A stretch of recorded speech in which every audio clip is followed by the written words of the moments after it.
Almuhim, hadithi fupi tuisome. Ya Muhammad, ishtakaita, unaugua. Alimjia imma ziara, wanasema wanazuoni, au kaja kumtembelea.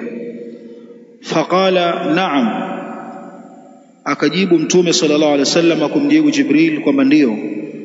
Qala, akasema bismillahi arqika,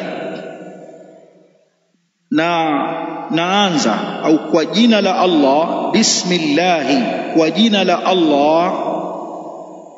Arqika, na kufanyia ruqya.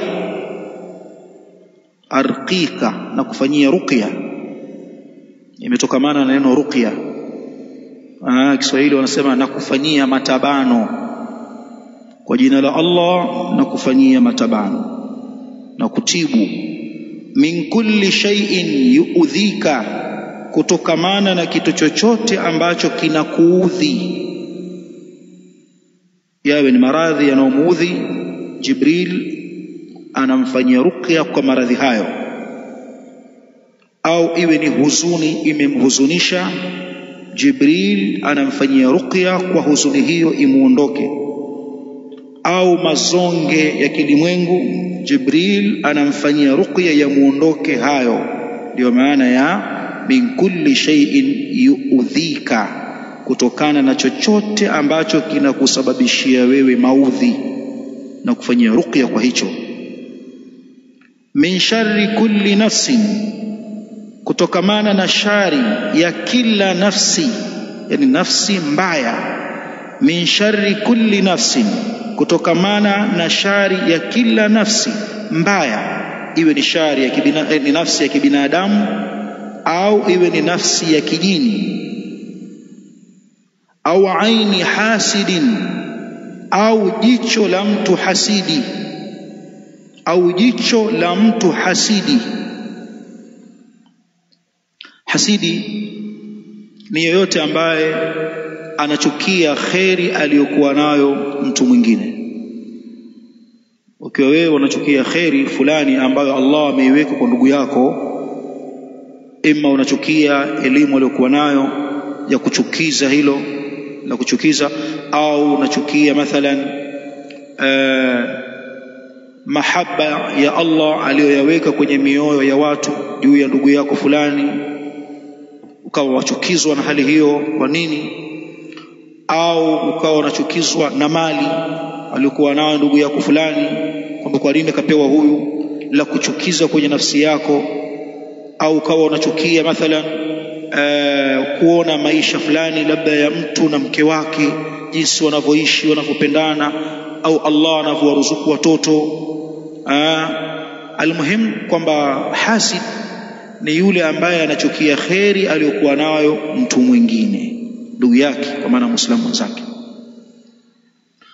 Na ina daraja zake, kuna yenye nafuu na kuna ambayo ni mbaya zaidi. Mbaya zaidi ni kutamani kheri aliyokuwa nayo ndugu yako fulani imuondoke. Kuna kuchukia kheri, alafu kuna kutamani imuondoke kadhalika. Hii ni hasad iliyopea. Na kwamba ikimuondoka wewe unasikika kushukuru au kusema maneno yanayoashiria kana kwamba kumbe hukuwa ukifurahishwa. Wewe ni hasid. Kwa hiyo Mtume Muhammad sallallahu alaihi wasallam anafanywa ruqya na Jibril kwamba Allah amkinge Mtume Muhammad sallallahu alaihi wasallam kutokamana na shari ya jicho la mtu mwenye hasad ambalo hudhuru. Jicho hilo likikupiga la mtu hasidi, alafu likawa limekwenda kwenye kadari za Allah, basi kweli utaondokewa na neema kwa sababu ya kijicho ambacho kimekupata cha mtu hasid. Hili lipo? Naam, lipo. Lilo kutokea kwa sama sahaba? Ndio. Jabir bin Abdullah al-Ansari katika hadithi aliyotaja al-Imam Abu Nuaim katika Al-Hilya na Ibn Adi katika Al-Kamil kwa sanadi iliyokuwa hasan. Pia imekuja hadithi nyingine iliyotaja al-Imam Ibn Majah. Tuanze hii ya Jabir. Anasema Mtume sallallahu alayhi wasallam, innal ayna la tudkhilu ar-rajula al-qabra wal jamala al-qidra, kijicho kinamuingiza mtu kaburini. Tulikuwa tuko naye inshallah, kapita na gari lake la kifahari, watu wakasema angalia dude lile. Kijicho kikatokamana na nafsi shirira, nafsi mbaya iliyoambatana na kijicho kile kibaya, kinamuingiza mtu kaburini. Tuja kusikia bwana fulani alipatwa na ajali, tumemzika tu, mbona leo baada ya dhuhuri, salipita hapa, si tulikuwa naye. Kijicho kinamuingiza mtu kaburini, yani huwa ni sababu ya umauti wake. Waljamala alqidra, na humuingiza ngamia kwenye chungu, kwenye sufuria. Alikuwa kwenye zizi ngamia wa watu, akapita mtu hasidi, akamtazama yule ngamia, ngamia kubwa hili, angalia majiziwa yake, la maziwa mengi hili. Mara ngamia akapaparika, mara ngamia atoka pofu. Jamani, tumuwahi. Amechinjwa. Mwenye ngamia wake hakudhamiria kumchinja mwaka huo mathalan,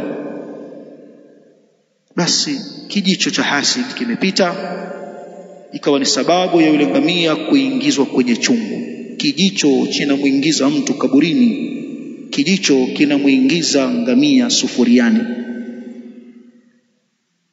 Haya maneno ya Mtume sallallahu alaihi wasallam. Ama aliyopokea al-Imam Ibn Majah na amesahihisha al-Allama al-Albani, marra Amir ibn Rabi'a, alipita sahaba Amir mtoto wa Rabi'a bisahl ibn Hunayf wa huwa yaghtasil, jirani na sahaba mwingine aliyekuwa akioga kisimani. Mnafahamu zamani watu wanaoga visimani, chota maji na kapembeni anajimwagia maji. Kwa akapita Amir bin Rabi'a jirani na Sahal ibn Hunayf, sahaba anaoga. Akasema Amir ibn Rabi'a, lam araka al-yawmi wala jilda mukhabba'atin fama labitha an lubita bihi. Anasema sijapata poona kama nilivyoona siku ya leo mtu mweupe kabisa, mwenye ngozi nzuri mithili ya ngozi ya kijibinti kilichokuwa kinazuiliwa kwao kisitoke nje, ngozi yake inavyokuwa ile. Ni mnafahamu hata bibi harusi anapotaka kuolewa anawekwa ndani kwanza kiasi cha wiki 2 wiki 3, asipigwe na miale ya jua akaingiwa na weusi, anavumbikwa. Sasa yeye ndio aliposema hivyo, angalia, sijaona mimi mtu mwenye weupe mzuri namna hii, ngozi nyororo mithili ya ngozi ya binti aliyeekwa akazuiliwa kutoka nyumbani kwao. Baada ya maneno yale kuyasema, anasema mpokezi wa hadithi, fama labitha an lubita bihi, hakukaa kitambo kirefu yule aliyetazamwa kwa kijicho kile, ambaye yamepatikana dhidi yake maneno haya, hakuchukua muda mrefu akaanguka, kwa hata kusimama tena hawezi. Ndio kazi ya kijicho hicho, kaanguka, kusimama hawezi. Kwenye riwaya al-Imam at-Tabarani, fawuika sahalu makana, pale akapatwa na maumivu makali Sahal bin Hunayf radhiyallahu anhu, washtadda wa'kuhu, maradhi yake yakawa ni makali zaidi kiasi kwamba alishindwa kusimama. Fautiya bihi an-nabiy sallallahu alayhi wasallam, habari hii akafikishiwa mtume sallallahu alayhi wasallam. Ikamwendea hii habari mtume sallallahu alayhi wasallam, bwana sahaba wako, bali akaambiwa adrik sahlan swari'an, mtume muwahi sahal swari'an, kwa ni sahal ameanguka. Mtume akauliza baada ya kuwa alikushajua kwamba hapo kuna namna, akasema man tattahimuna bihi, mnamtuhumu nani kwenye hilo? Yule hasadi, nani mnamtuhumu? Qalu, akasema Amir ibn Rabi'a. Kwa alisikika akasema ile maneno, na baada ya maneno yale mwenzake akaanguka kiasi kwamba hata kusimama akawa anashindwa. Qala, alipoambiwa kama ni Amir bin Rabi'a, bali kuna riwaya nyingine Sahal mwenyewe akawa anajielezea tukio lilivyotokea, akasema mtume sallallahu alaihi wasallam, ala ma yaqtulu ahadukum akhahu, inakuwaje mmoja wenu anaridhika kutaka kumuua ndugu yake? Inawezekanaje mmoja wenu akawa yuko tayari kuzungumza maneno kama haya yenye hasadi ndani yake, ambayo huenda ikapelekea kumdhuru ndugu yake mpaka kusababisha kifo? Alama, yani ala madha? Alafu akawaelekeza sasa maneno gani ayaseme yule ambaye kwamba ameona kizuri cha ndugu yake, basi maneno yake aliyoyasema dhidi yake yasije yakamwathiri. Mtume anaelekeza aseme nini? Akasema idha raa ahadukum min akhihi ma yu'jibuhu, mmoja wenu atakapoona kutoka kwa ndugu yake kile ambacho kinamfurahisha, kinampendeza. Utazama nyumba ya watu nzuri, imekupendeza nyumba ya ndugu yako, watoto wake wanakufurahisha watoto wa ndugu yako, biashara yake imekufurahisha biashara ya ndugu yako. Ukiona kwa ndugu yako lile ambalo linakufurahisha, fanya nini? Falyad'u lahu bilbaraka, amuombee ndugu yake baraka. Ipatikane neno baraka, Allah akubariki ndugu yangu, mashallah, Allahumma barik, Allahumma barik, ewe Allah mbariki, mbarikie. Barakallahu fik, ni katika maana ya kumwombea baraka. Barakallahu fik, barakallahu alayka. Almuhim lipatikane neno baraka kwenye khairi ya ndugu yako uliomuona naye. Muona kwamba ana hifadhi nzuri, anahifadhi mambo viko vizuri, kichwa chake kizuri, kwamba mashallah huyu Allahumma barik fulani, Allahumma barik. Hii kalima ni kinga. Kwa hiyo hata kama utakuwa na hasad, hata kama utakuwa na kadha, basi kusema maneno haya ya kumtakia ndugu yako albaraka ni kinga ya wewe kumdhuru. Kwa hiyo usijiseme tu angalia dude lile, haya maneno, hii angalia, au kidole ukanyosha kidole, hii, au jicho ukapiga, au mdomo ukasema, bila kumwombea baraka ndugu yako katika hili, huenda ukamsababishia madhara. Dakika mbili tunasikia jamaa bwana yuko mahututi, kumbe ulimuona kavaa kanzu yake safi imenyooka vizuri, ukampiga kiaini. Na aini haitoki peke yake kwa mtu mwenye hasad. Wanasema ahlul ilmi anaweza akamhusudu baba mtoto wake aliyemzaa, au mkewe wa halali, kwamba mke wangu umependeza leo, umetoka leo, umeua. Unaweza kumdhuru mkeo kadhalika, na wala huna husda naye. Pia unapokiona chako mwenyewe kimekufurahisha, sema masha Allah. Kwa chako mwenyewe sema masha Allah. kwa cha mwingine muombe baraka. Tunaelewana vizuri hapo? Kisha Mtume Muhammad sallam akamuopoa vipi yule sahaba Sahal bin Hunayf? Mtume alimuopoa vipi?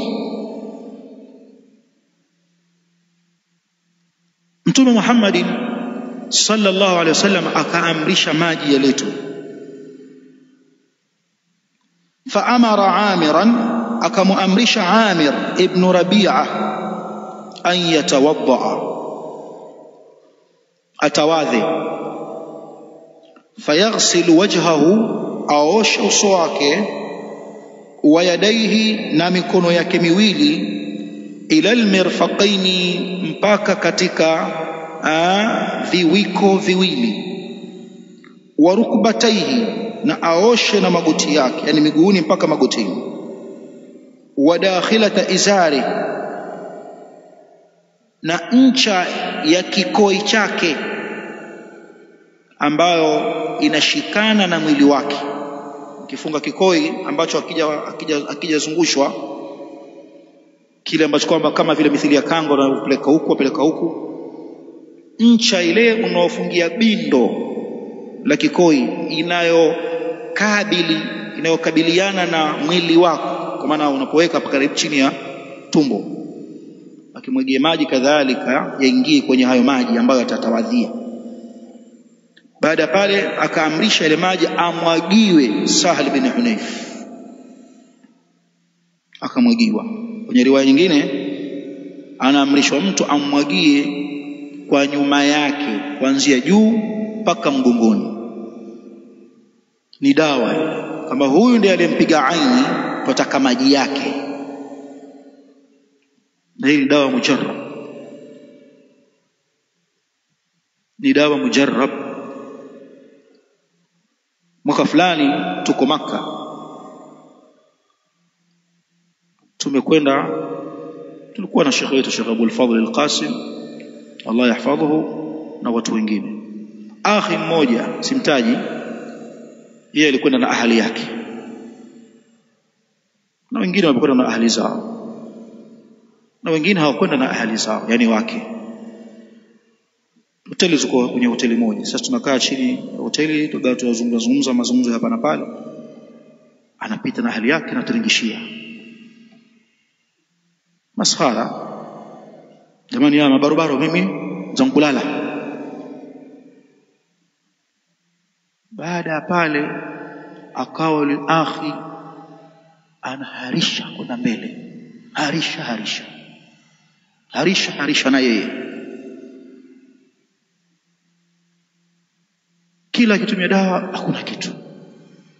Akaambiwa, wewe lakini kuna maneno uliyozungumza mbele za wenzako, huenda katika wale waliokuwa pale kuna mmoja alikupiga aini,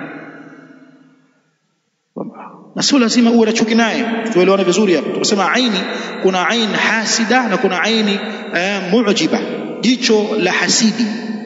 Kwamba mtu hasidi, bwana chuki yake na moyo wake unatokota, hata kama anakuchekea kila anatokota kwenye moyo. Na kuna ambaye anakuangalia kwamba na mimi pia ningekuwa kama hivi, kijicho kikapita kikakumbana na kadari ya Allah kikaenda. Basi maelekezo aliyopewa kwamba pita kwenye chumba cha kila mmoja, umwambie atawadha kutilia maji kwenye ndoo. Kwa akapitiwa mmoja baada ya mwingine, wote mashekhe wasiokuwa mashekhe, bwana naomba maji. Ya nini? Naomba maji tu wewe. Mimi bwana sina hasad na wewe, hivyo niwekee maji, sababu simjui nani sasa atakuwa katika nini.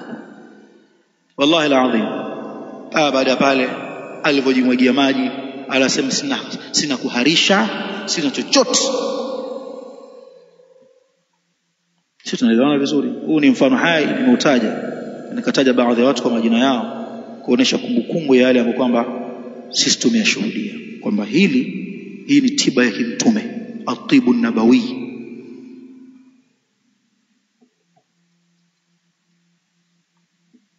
Kwa hiyo Mtume Muhammad sallallahu alaihi wasallam anafanywa ruqya na Jibril, au aini hasid, au jicho la mtu hasidi. Allahu yashfika Allah akuponye, bismillahi arqika. Akarudia tena maneno aliyoanza nayo kwenye hii ruqya Jibril. Ameanza bismillahi arqika, kwa jina la Allah, kisha kaja maneno min kulli shay'in yu'dhika min sharri kulli nafsin au ainin hasidin Allahu yashfika. Akamalizia bismillahi arqika. Ulama wanasema ameanza kwa bismillahi na amehitimisha kwa bismillahi, ishara ila annahu la nafi'a illa hu, kwa kuashiria Jibril kwamba hakuna anayeleta manufaa kwenye hili isipokuwa ni yeye Allah.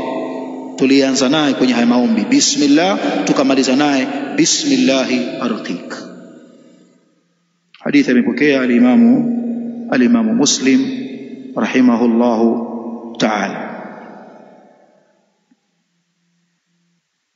Ulama kina Ibn al-Qayyim rahimahullah katika jambo hili na kwamba vijicho vya watu, na kuna mtu mwingine anajulikana, mtu fulani akikupiga jicho tu, akikupiga jicho fulani, sio kwamba ni mwanga au ana mazongo basi. Kuna tajriba ipo kwamba fulani bwana akikuangalia, anasema Ibn al-Qayyim, walau wa idha urifa ar-rajulu bil adha bil ayn, akiwa anatambulikana mtu mwingine kwamba anawadhuru watu kwa jicho lake, sagha bal wajaba habsuhu, ni jambo lenye kufaa bali ni wajibu kumweka kizuizini, wa ifraduhu anin nas, na kumtenga na watu. Hili analifanya waliyul amri, kiongozi. Wa yut'am, analishwa kama kawaida. Wa yusqa, anapelekewa vinywaji kama kawaida, hata yamut, mpaka afi. Kwa nini? Tuondoa madhara kwenye jamii. Haya yametajwa kwenye Madarij as-Salikin, Ibn al-Qayyim al-Jawziyya rahmatullahi ta'ala alayhi. Kwa hadithi hii fupi, ndani yake kuna ubainifu kwanza kwamba Mtume Muhammad sallallahu alaihi wasallam ni mwanadamu kama wanadamu wengine, anapatwa na maradhi mithili ya maradhi yanayowapata wanadamu wengine. Ndio maana Jibril aliposhuka akamwambia, unaugua Muhammad wewe? Akamwambia naam, mimi naumwa. Akamfanyia matabano, akamfanyia ruqya, bismillahi arqik min kulli shay'in yu'dhik min sharri kulli nafsin au ainin hasid Allahu yashfik bismillahi arqik. La pili, kwamba kumsomea mgonjwa matabano au ruqya la tunafi kamala at-tawakkul, hili halipingani na ukamilifu wa mja kumtegemea Mola wake. Kwamba sasa tunaona mbona mtume kafanywa kisomo, mtume hana tawakkul ala Allah. Mtu mwenye tawakkul anamwambia mtu asitaki kusomewa nini. Hili la kufanywa kisomo wewe halipingi wala haliendani kinyume kwamba wewe una tawakkal ala Allah, anta tatawakkalu ala Allah. Yani hili jambo jingine wala haliingii kwenye kutokuwa na at-tawakkul ala Allah, kinyume na yule aliyeomba asomewe. Vitu vile tofauti. Ukiwa unaumwa na matatizo fulani, ukamwambia mtu bwana njoo nisomee, unakwambia wewe tawakkuli yako kwa Allah imeshuka kidogo. Kule kuomba mtu akusomee ruqya, tawakkuli yako imeshuka. Lakini kama anakuja mtu anakuangalia, alo fulani naona kama vile si mzima, kidogo kweli sisikii vizuri, sogea, njoo. Bismillahir rahmanir rahim, alhamdulillahi rabbil alamin, arrahmanir rahim. واتبعوا ما تتلو الشياطين على ملك سليمان وما كفر سليمان ولكن الشياطين كفروا يعلمون الناس. أنا kusomea Qur'an, ana kusomea ruqya, huja muomba. Hili halina tatizo wala halina gogoro, kama alivyofanya Jibril kumfanyia bwana Mtume Muhammad sallallahu alaihi wasallam. Gogoro ni wewe kusema jamani tafuteni mtabibu, jamani tafuteni msomaji wa ruqya, jamani tafuteni kadha. Na sio haramu, ila litakunyima fursa ya kuingia peponi bila ya hisabu. kwa yale yaliyokuja katika hadithi. Mtume Muhammad sallam alipotaja wale watu akasema wa minhum 70,000, na miongoni mwa wale watu wako watu 70,000 yadkhuluna aljannata bighairi hisab, watakaoingia peponi bila ya hisabu. Nifahamu hadithi tuliwahi kusoma kwenye kitabu Tauhid. Mtume ameonyeshwa umma, kaonyeshwa umma mkubwa, akadhani kwamba ni umma wake. Akaambiwa huu sio umma wako, huu ni umma wa Musa. Yule pale ni Musa na watu wake. Hebu tazama kule, piga jicho sehemu ya pili, akakuta umma mkubwa kiasi kwamba kuna kiwingu cheusi kwa ukubwa wa wingu wake. Akaambiwa huu ndio umma wako Muhammad. Na katika ule umma mkubwa unaoona kuna watu 70,000 pale ambao wataingia peponi bila ya hesabu. Hakuna kuhesabiwa au kuingia moja kwa moja, 70,000. Mtume Muhammad sallam akaona 70,000 wachache, 70 tu. Akamwomba Allah ziada. Akaambiwa kwenye wale 70,000 kila mmoja anatoa nyuma yake 70,000. Si 70,000, mfano wewe katika 70,000 nyuma yako kuna 70,000. Huyu ni katika wale 70,000 wa mwanzo, nyuma yake kuna 70,000. Huyu ni katika wale 70,000 wa mwanzo, nyuma yake kuna 70,000. Ikaishia hapo. Sahaba anasikia ile maneno, na mimi kwa nini siwemo? Ya Rasulullah, ud'u Allah an yaj'alani minhum, niombe kwa Allah na mimi niwe katika hao 70,000 na kuingia peponi bila hisabu. Akamwambia anta minhum, wewe ni miongoni mwa hao, upo. Alhamdulillah. Sahaba mwingine aliposikia na mimi ya Rasulullah, akamwambia sabaqaka biha Ukasha, nafasi ilikuwa ni moja, kakutangulia nayo Ukasha.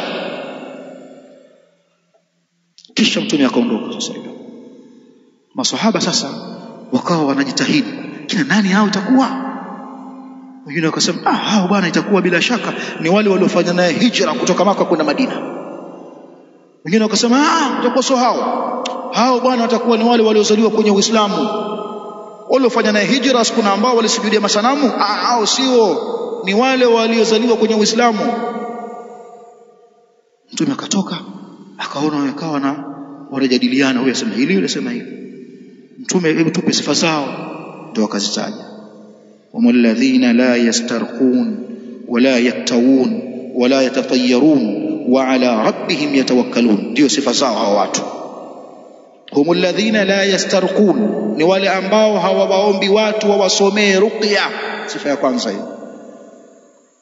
Ila kama mtu amekuja tu mwenyewe, hebu njoo kaa chini hapa kupigia kisomo, yafaa. Lakini kuomba usomewe, wajipotezea tiketi yako. Sio, mnanielewa? Ni wale ambao la yastarqun, hawawaombi watu wawasomee ruqya, wala yaktawun, wala hawawaombi watu wawafanyie tiba ile inayoitwa alkai, kutumia moto. Kulikuwa na matibabu wanatumia moto, na mpaka leo tunayo moto. Wala yatatayyarun, na wala hawaitakidi itikadi ya nuhusi na mikosi. Hawana itikadi hiyo kwamba sijui umefungua mlango, wanaanza kwa kazini kufungua tu mlango unakutana na kilema. Jamani, leo siku mbaya hii, kufungua tu mlango unakutana na kilema. Au mshaka kwenye kipandwa chako, au umepanda kwenye basi, hamjafika mbele mkutana na ajali. Jamani, hii siku nuhusi safari, mimi hebu nishusheni. Wako watu wanarudi nyuma kwenye safari, kuna kitu wamekiona.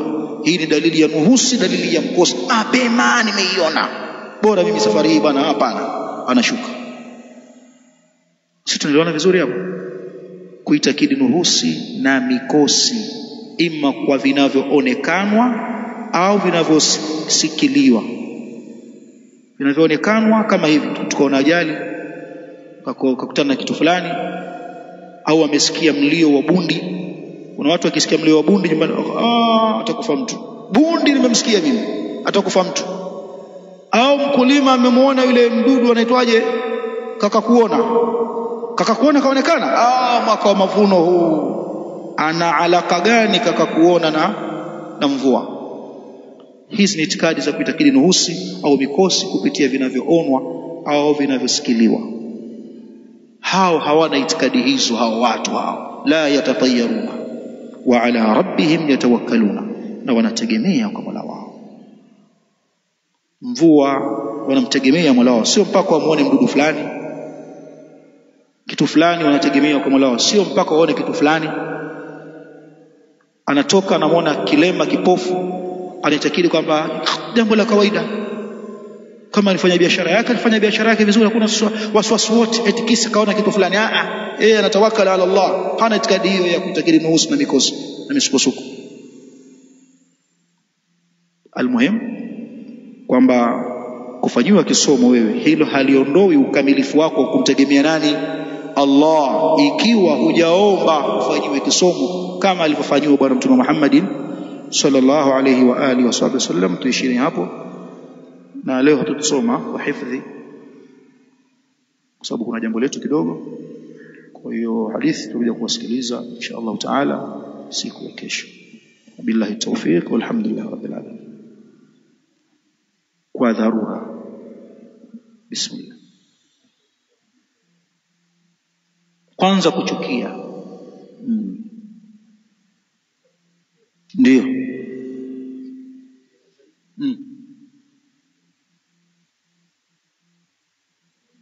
imuondoke. Hiyo ni hasadi iliyokubuhu. Mkose wote, sasa ushasema mkose wote tayari umeshaita.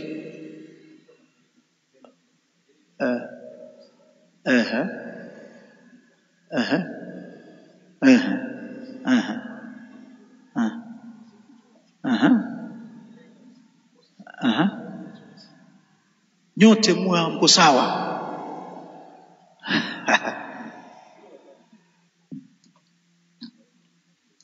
Ndio.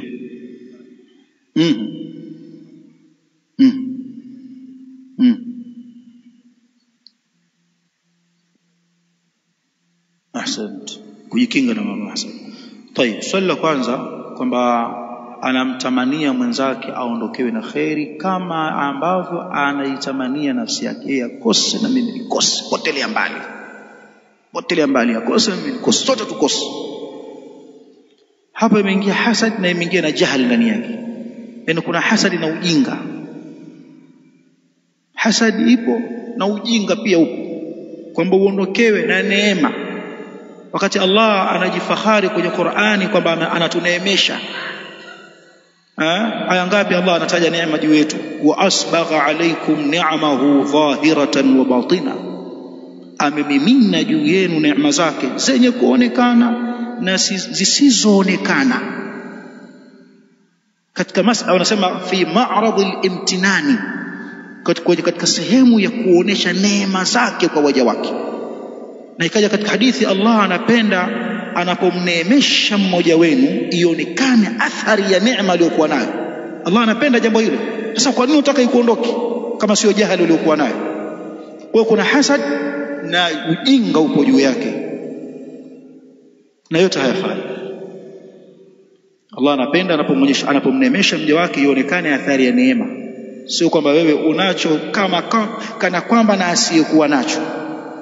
Kuna mtu unaonyeshwa huyu bwana, huyu alhamdulillah, huyu bwana amiliki kadha, anajiboyebo, basi mata mafuta habaki, anashinda na njaa mpaka atakakufa. Watu wanajua, mbona haionekane athari ya neema ya Allah juu yake?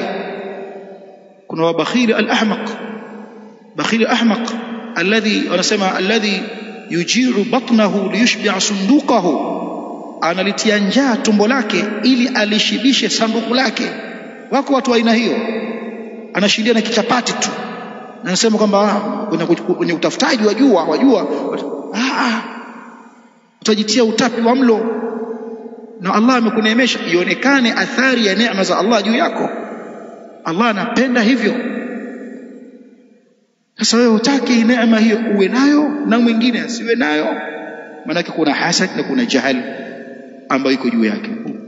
Ama swali la pili, jinsi ya kujikinga. Kwanza, dua zina expire. Ndio, yani adhkari za asubuhi unapozisoma zinaishia wakati wa jioni la asiri basi.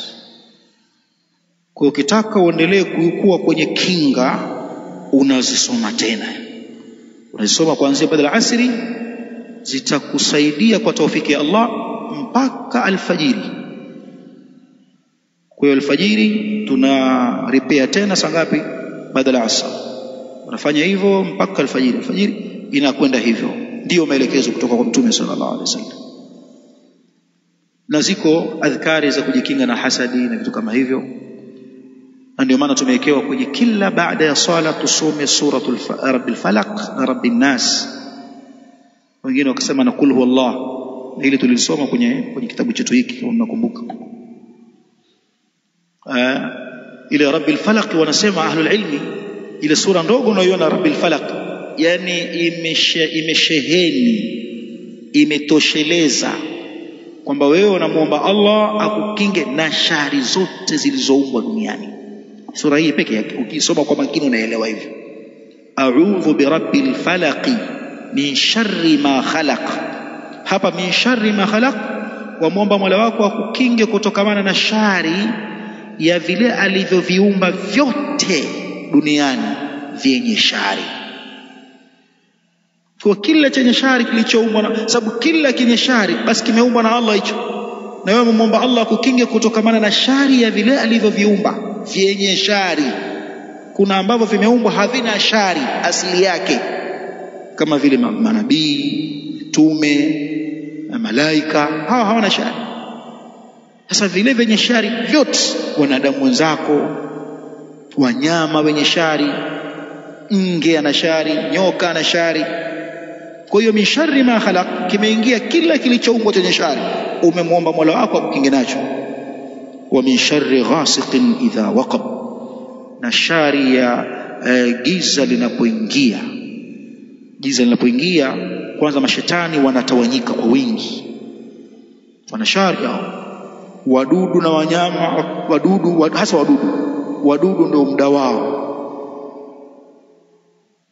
Ndio maana imekuja kwamba ikifika magharibi tufunge milango yetu, tuwazuilie watoto wetu wasizagae mitaani wakawa wanazurura. Watoto kenda kwenye banda la video hapa, kenda kwa mama fulani kwenda kutazama TV, wasitoke, kwa kuwa ndio kipindi ambacho mashetani wanazagaa kwa wingi. Sharri ghasiqin idha waqab, wa min sharri nafathat, na shari ya wachawi wapulizao kwenye mafundo, wachawi wanga. Wa min sharri hasidin idha hasad, na shari ya hasidi pale anapohusudu. Kwa hiyo hakuna chenye shari ambacho hakukuingia kwenye hizi aya, hakuna. Wewe ukiniambia hiki hapa, nitakwambia hiki kimeingia hapa. Ukiniambia hiki hapa, nitakwambia hiki kimeingia hapa. Kwa hiyo sura imesheheni. Tunaisoma hii sura kila baada ya swala ya faradhi mara moja. Tuliona kuna wengine wanasema mara alfajiri na magharibi mara tatu, halikusihi, ni mara moja swala zote. Lakini kadhalika dhikri ile kwamba ukifika wakati asubuhi soma mara 3, bismillahi alladhi la yadurru ma'a ismihi shay'un fil ard wala fis samai wa huwa samiul alim, mara 3 asubuhi. Ukilisoma mara 3 asubuhi dhikri hii, hudhuriwi na chochote, si kutoka mbinguni wala ardhini, mpaka wakati wa jioni. Kwa hiyo ukifika jioni pale imeexpire, nataka kuirenew, isome tena pale mara 3, itakuwa kinga kwako mpaka asubuhi, hutudhuriwa na chochote. Unapoingia sehemu, umeingia kwenye kijiji fulani, umeingia kwenye mji fulani, wanasemaje? A'udhu bikalimati llahi tamati min sharri ma khalaq. Mwanazuoni mmoja anasema, kama sijasahau, ni al-Imam al-Qurtubi, akafika kwenye mji fulani akagongwa na nge, akakumbuka, nimeingia huo mji, sikusoma ile dhikri.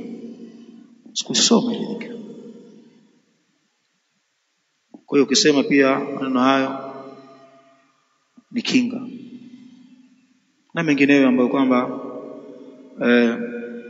yapo katika vitabu vya al-adhkar. Tushikeni na hayo. Wabillahi tawfiq, wa sallallahu wasallam wa baraka ala nabiyina Muhammad wa alihi wa sahbihi ajma'in, walhamdulillah.